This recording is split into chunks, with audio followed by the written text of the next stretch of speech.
All right, let's journey back to the 1930s. We're talking about a decade of crisis that didn't just challenge America, it completely reforged it. You see, out of the ashes of this catastrophic economic collapse, a new, ambitious, and pretty controversial vision for the nation rose up: the New Deal. So let's dive in and see exactly how it all went down. So here's how our story is going to unfold. First, we'll see how the big party of the Roaring Twenties came to a screeching halt. Then, we'll get into the devastating human cost of it all. After that, we'll look at the government's initial response and why it, failed. Then, things get interesting. We'll see workers start to organize and fight back. And finally, we'll unpack the complicated and lasting legacy of the New Deal. You know, the Roaring Twenties really felt like a party that would just never end. But underneath all that glitter and prosperity, the entire economic system was built on an incredibly shaky foundation. It was just waiting for a reckoning. So what was the core of the problem? Well, it was something called economic speculation, and it was absolutely rampant. This meant people weren't really investing in a company because they believed in its long-term success. Nope, they were gambling. They were buying stocks just because they assumed the price would keep going up, letting them sell to the next person for a quick buck. The stock's price became totally disconnected from what the company was actually worth. A perfect way to think about it today is like a viral meme stock, right? The value isn't driven by profits or innovation. It's all about social media hype and that feeling of, oh man, I can't miss out. That is exactly what was happening in the 1920s. Just, with telegrams instead of tweets. It was a massive bubble, and it was just about to pop. And in October 1929, that bubble didn't just pop, it exploded. In just a few weeks, the stock market lost half of its value. Think about that. Half. All those paper fortunes people had built their dreams on, they just vanished into thin air. But here's the thing. This wasn't just a problem for some rich investors on Wall Street. Oh no, the stock market crash was only the beginning. The shockwaves it sent across the entire country had devastating consequences for ordinary Americans. And that's where you see the true human costs of this crisis. By 1932, the fallout was terrifyingly clear.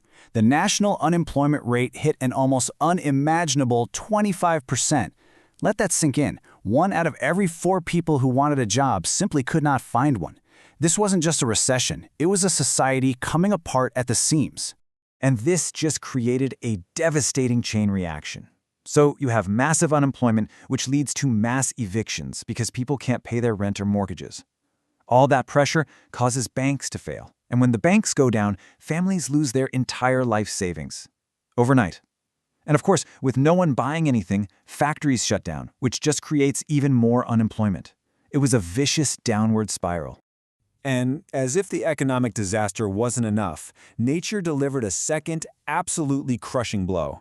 Out on the Great Plains, a terrible drought combined with years of poor farming practices turned millions of acres of farmland into a dry, barren wasteland. This ecological catastrophe became known as the Dust Bowl. This created this huge wave of internal refugees. Thousands upon thousands of families, often called Okies, had no choice. They had to pack up whatever little they had left and head west to California, just hoping to find work. But when they got there, they often found only more hardship and were treated like unwelcome outsiders. So you might be asking, where was the government in all this? Well, President Herbert Hoover's administration wasn't just sitting on its hands, but its approach was based on a fundamental misunderstanding of just how deep this crisis really was. Hoover's big idea was the Reconstruction Finance Corporation, or RFC. The plan was a classic example of what we now call trickle-down economics. The government would loan a bunch of money to big banks and corporations. The hope, the theory, was that they would then lend that money out to smaller businesses, which would create jobs. But the reality? The banks were scared to death. Instead of lending the money, they just held on to it. For the average person standing in a breadline, this whole plan was way too little, way too late.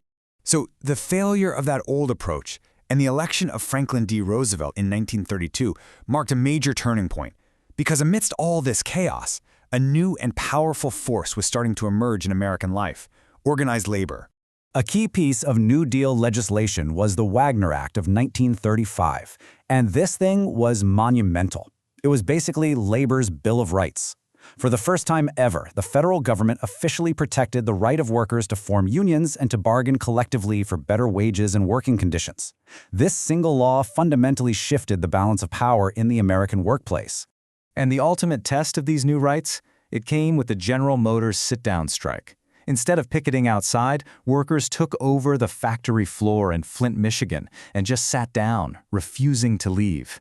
It was a radical new tactic. GM tried everything. They cut the heat and water in the middle of a Michigan winter to try and break them. But after 44 intense days, the company finally caved and recognized the union.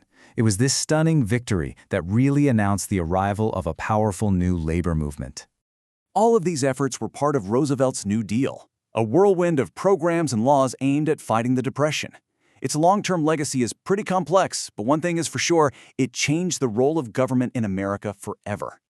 Two of the most enduring New Deal programs were the Works Progress Administration, or WPA, which put millions of people to work on public projects like building roads and schools, and the Social Security Act. Yeah, that's Social Security. It created the retirement and unemployment system we still have today. These weren't just temporary fixes. They were built to last, the cornerstones of a new American social safety net. So, the big question, did the New Deal actually work? Did it end the Great Depression? Well, the answer is complicated. Its goals were relief, recovery, and reform.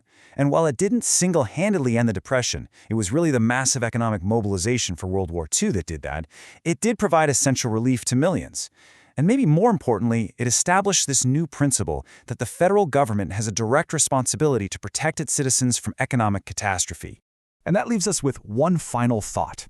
The debate over the size and the role of government that was forged in the fire of the 1930s, well, it's a debate that's still very much alive today. So when we face our own economic crises, what lessons from this decade of crisis should guide our response? It's definitely something worth thinking about.